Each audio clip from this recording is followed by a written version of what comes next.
let's start first by introducing yourselves, and I don't know if it's a character you play or the voice you do, or what's... It's both. It's both. Yeah. Okay. Well, what's the ladies first? My name's Carolyn Miller, and I'm playing Kate Monster. And I'm Matthew Janisse, and I'm playing Princeton here. My understanding is Princeton is kind of the main character. He's a new out of college. Yeah, and... so Princeton is sort of our introduction to Avenue Q. He's a fresh-faced kid just graduating from college, looking for a place to live in New York City. And he comes to Avenue Q, where he meets, which is a world sort of like Sesame Street, where they have monsters and puppets and real people, and it's all about him discovering his life and what his purpose is supposed to be. Okay. I don't know if I should ask the puppets questions or not. You can ask the puppets questions. Yeah, let's go with it. So Princeton, when you arrived at Avenue Q, what was your first impressions? God, well, Avenue Q seems really nice. First off, it's cheap, and that's always a plus for a recent grad. But what really surprises me is how colorful the neighborhood is. There's all different types of people. We have all races and all species, too. It's pretty wonderful. And Kate, you've lived on Avenue Q. You are kind of a resident? Yes, I live on Avenue Q, and I meet Princeton when he comes to Avenue Q, and I'm actually a monster. So that's one of the different kinds of races. Okay. Yeah. So in this production, the races are also monsters, I guess. Yes. I would, instead of species or something. Yeah. I guess Princeton would be more of a human puppet. Yeah. And Kate's a monster. Okay. It's sort of explained in the show. Yeah, and there are of course allegories to it being minority. Monsters are the minority, and there are certain themes in that are, although this is a comedy, that does come up, like there are undertreated opportunities for monsters, which is, you can play on that. Now, Matthew and Carolyn, as actors, portraying the characters. So, what is it like to have to work with a puppet on your hand? And have you ever done anything like this before? No, it's actually really bizarre to work with it because you don't necessarily use the normal acting skills you would as yourself.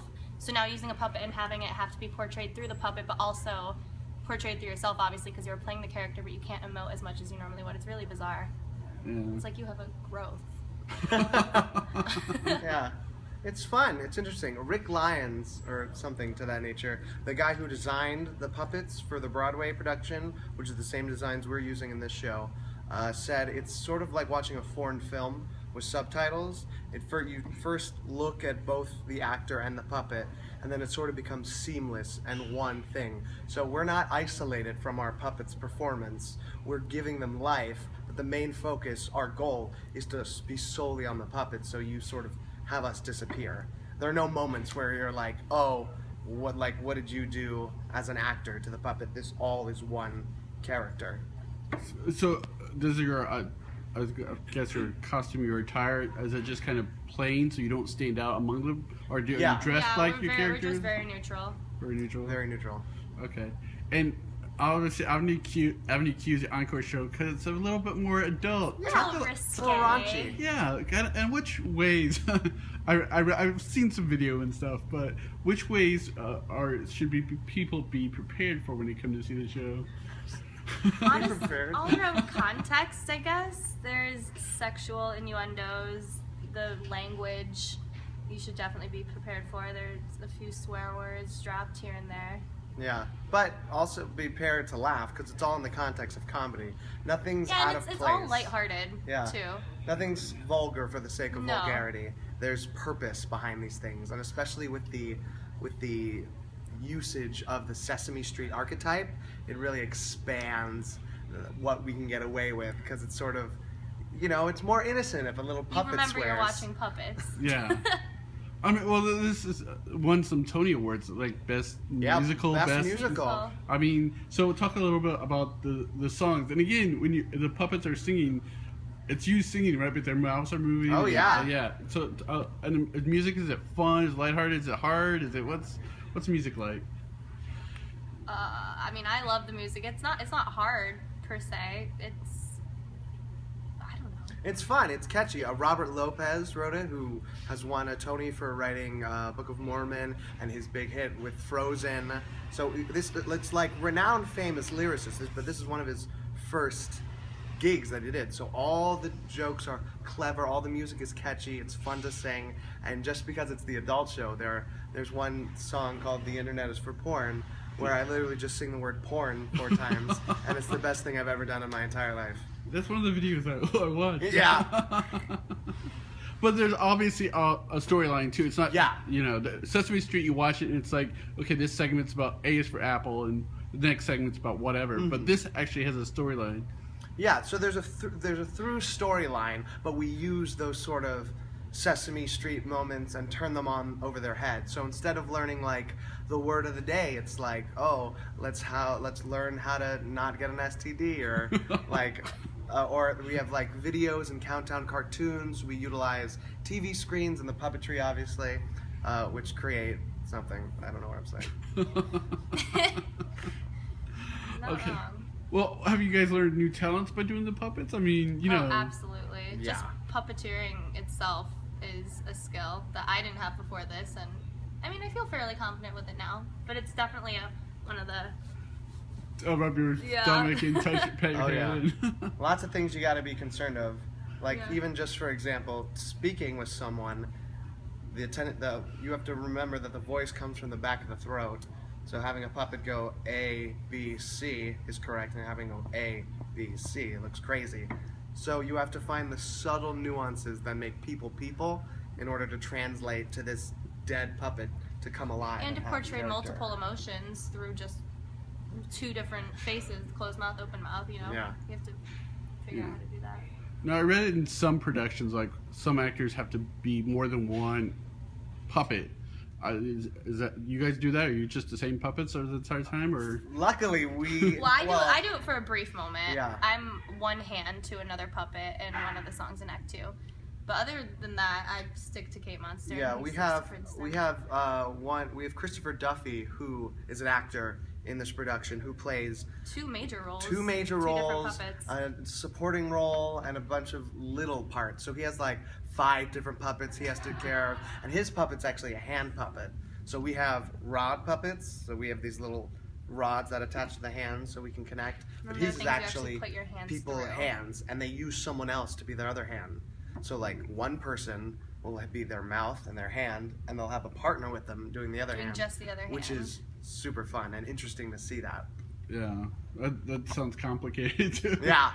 Well, And it's technical but fun. Yeah, and I understand there are some human characters also who are just, there's yeah. no puppets, they're just human characters. Yeah, we have the married couple on the street, and then we Brian also and have Christmas Eve. Gary Coleman. Gary Coleman is in fact Gary a Coleman character. is a pivotal character. I read that somewhere. Yeah. Which was kind of like, It's irreverent and hilarious. yeah. So I guess this has been one of the most fun experiences you've had doing this, or more challenging with the puppets, or? Definitely challenging, but this has been my favorite show I've ever been a part of, just because of all the different elements that come into it, and the context is fun, and it's just a great show. Yeah, it's so funny and it's so clever, but in the core of it, it still has a great message and has a lot of heart. So people will come to think like, oh, I'm going to be shocked, but they're going to find they're going to laugh their heads off, and they're actually going to be touched at some moments. That's good, because I was not, I read it and saw videos, but I wasn't sure what to expect, and so obviously little kids should stay home. Yeah. Yeah, I mean, parents' discretion. Sure. I don't think it's necessarily a kid's show. No, definitely. Like, Visually, maybe. 12 but... and up. Don't let that confuse you. No, adult themes, if you're... No, I don't think it's a kid's show. No, it's not a kid's show. But that's a whole different conversation. So, I'm jumping around. Questions. For your characters, do you do a separate voice than your own, or do you just do your own voice? Do you like go deep or something, or? I just inflect my voice more.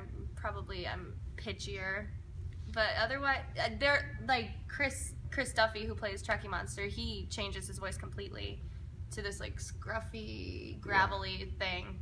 But I don't think we do that. No, fortunately we're sort of just puppets, but the other people sort of are parodies of famous characters, like Bert and Ernie are in the show, and they have that Bert and Ernie qualities of their voice. And we have Trekkie Monster, who's Cookie Monster, so he sounds like Cookie Monster, but it's all like the flipping it on the heads, like Cookie Monster loves cookie, but Trekkie Monster loves porn, which is the adult spin to it. Right.